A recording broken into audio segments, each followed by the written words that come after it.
Chapter 9, Corporate Value, Empire Builders in Disguise. Part 1, From Numbers to Narrative. Finance textbooks often teach us to look at revenue, profit margins, and price-to-earnings ratios. They say a company's worth comes from the cash it brings in. So by that logic, Coca-Cola, with $45 billion in revenue and $9 billion in profit, should be valued at $260 billion. It makes sense. But then you see Amazon, worth over $1.8 trillion despite thin profit margins. Or Google, valued at $2 trillion for running ads in a search engine? That model doesn't quite add up, unless you're looking through a different lens. Part 2, Through the Lens of the Dollar Issuer. If you're the one printing dollars, not spending them, but issuing them into the world, your questions change. You stop asking, how profitable is Amazon? Instead you ask, how much pressure can Amazon absorb for the system? Between 2020 and 2023, the Federal Reserve printed $7 trillion. That money needed somewhere to go, somewhere safe, scalable, and liquid. Amazon became more than a company. It became a monetary sponge. Its valuation wasn't about profit. It was about stability, speed, and volume. Part 3, Value is not profit, it's function. Traditional investors often look backward, valuing land, factories, and cash flow. But today, power flows through function. Amazon runs global supply chains. Apple connects hundreds of factories. Google controls how the world finds information. These aren't just companies. They're infrastructure, strategic pillars supported by the flow of dollars. Their worth lies in what they do for the system, not what they earn. Part 4, Big Tech as an inflation shield. When inflation rises, most countries struggle. But the US does something different. It exports the pain. How? Through companies like Amazon and Walmart, which force suppliers to lower costs. Through Apple's contracts. Through pricing algorithms that keep retail prices stable, even when input costs rise. While workers in Vietnam or Mexico take the hit, American consumers see stable prices. This isn't an accident, it's a feature of the system, delivered through corporate power. Part 5. Controlling input prices globally. Commodity prices like oil, gold, and copper are set in US dollars through exchanges in places like Chicago, London, and New York. So even if OPEC pumps the oil, the price is settled in dollars. Cocoa might grow in Africa, but its price moves in Chicago. Then US firms buy the raw materials, assemble products overseas, and sell them globally under premium brands. They control both ends, raw input, and final price. Part 6, Supply Chain as Policy Tool.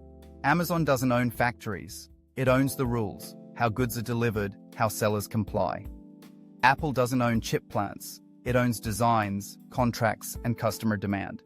This isn't just capitalism, it's architecture. Manufacturers around the world follow these platforms because the real demand lives in the US, and that demand flows through the dollar. Part 7. Why some profits are valued more than others. Nike has a strong brand, consistent profits, and global reach. Yet it's valued far below big tech. Why? Because Nike sells shoes. Amazon touches everything. Groceries, electronics, cloud services. Google shapes how people search, learn, and advertise.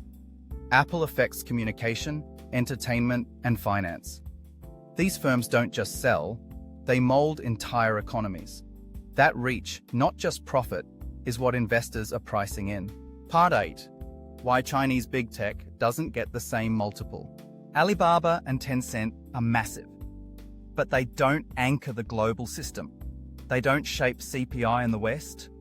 They don't run global supply chains that feed the dollar. And they operate under capital controls. When valuations rise too much, foreign capital floods in, then faces regulation or restrictions. The system pushes back. It's not about weakness, it's about position. If you're not inside the dollar flow, you're always vulnerable. Part 9. Beyond Buffett, a new compass for power.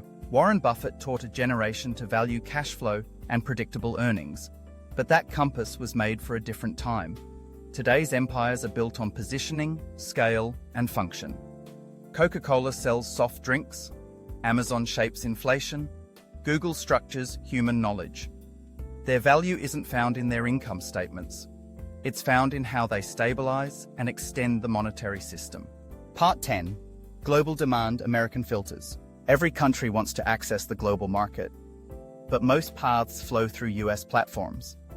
A Vietnamese manufacturer needs Amazon to sell abroad. A Turkish app needs Google Play. A Korean firm needs Facebook ads. All these paths touch the dollar, somewhere, somehow. The system doesn't block. It reroutes, organizes, and quietly collects. Part 11. Conclusion. Corporate value as strategic currency. So, what is corporate value today? It's not just about future earnings. It's about absorbing capital, managing flows, and stabilizing an empire. Big tech isn't overvalued, it's misunderstood. These aren't just firms, they're extensions of the dollar system, operating silently, globally, and strategically.